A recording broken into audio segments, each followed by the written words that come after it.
Hi மக்களே, big pass ஆகட்டும் சரி, இல்லை நம்ம சேனல் ஆகட்டும் சரி, கடந்த 3 நாளாக ஒருத்தரை பற்றியே தான் ஃபோக்கஸில் போயிட்டுருக்கோம். யாருன்னு பார்த்தீங்கன்னா, சைக்கோத்தனமாக மூடு மாறி மாறி பிஹேவ் பண்ணும் நம்ம சாண்ட்ராவை வச்சு தான் இந்த 3 நாள் கடத்திட்டுருக்கோம். நம்ம சேனலும் சரி, பிக் பாஸும் சரி, அவங்க ப்ரோமோ பூரா 3 நாள் நம்ம சைக்கோ அக்கா சாண்ட்ராவை வச்சு தான் நவுத்திக்கிட்டு இருக்காங்க.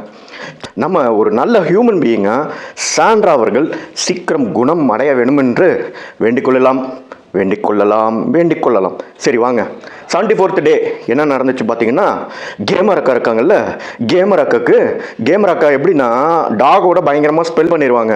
எதன்னு கேட்டிங்கன்னா, யார் பக்கம் அலை வீசுது, யார் பக்கம் ஃபோக்கஸ் போகுதுன்னு தெரிஞ்சதுன்னா அப்படியே அவங்க கேமை மாற்றிடுவாங்க கேமர் அக்கா. ஸோ கேமர் அக்கா நேற்று என்ன பண்ணியிருக்காங்க பார்த்தீங்கன்னா, நேற்று அப்படியே சாண்ட்ராவோட ஸ்டைலில் ஃபாலோ பண்ணுறாங்க.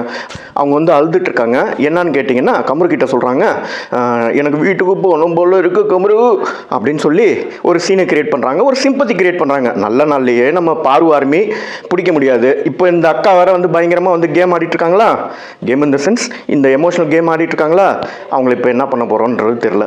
எப்போதும் போல் நம்ம சாக்கடை சாண்ட்ரா, அது நான் சொல்லுங்க, சோஷியல் மீடியாவில் சொல்கிறாங்க. எப்போதும் போல் அவங்க திருப்பி அமித் கூட உட்காந்துட்டு மற்றவங்களை பற்றி குறை சொல்ல ஆரம்பிச்சிட்டாங்க. அமித்துக்கு பாவம் தெரியாது, நாளைக்கு வேற ஒருத்தரோட உட்காந்து அமித்தை பற்றியே குறை சொல்லுவாங்க நம்ம சாண்ட்ரா அவர்கள்.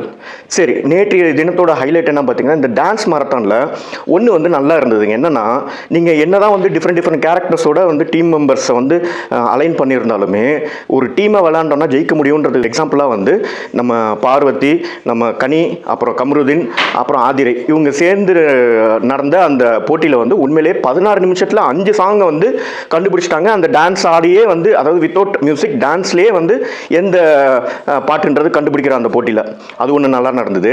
அதே போட்டியில் சாண்ட்ராவும் வினோத்தும் தடுமாறி ஒரு சாங்கை கண்டுபிடிக்க முடியல. அதுக்கப்புறம் நம்ம சாண்ட்ரா எப்போதும் போல் ஒரு அழுகாட்சி, ஒரு கதையை ஆரம்பித்தாங்க. எப்பா அது மண்டக்குள்ள இது மூளை இருக்கா இல்லை வேற ஏதாச்சும் மாட்டு சாணம் ஏதாச்சும் வச்சு நிரப்பியிருக்காங்களான்னு தெரியல.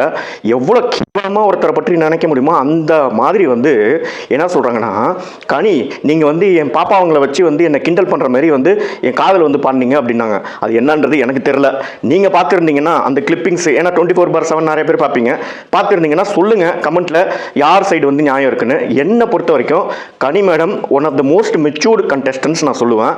அவங்க ஒரு கேம் வின் பண்றதுக்காக இந்த மாதிரி, அதாவது சாண்ட்ரா மாதிரியான ஒரு கேவலமான தாட்ஸ் வச்சு விளையாட மாட்டாங்கன்றது என்னோட நம்பிக்கைங்க.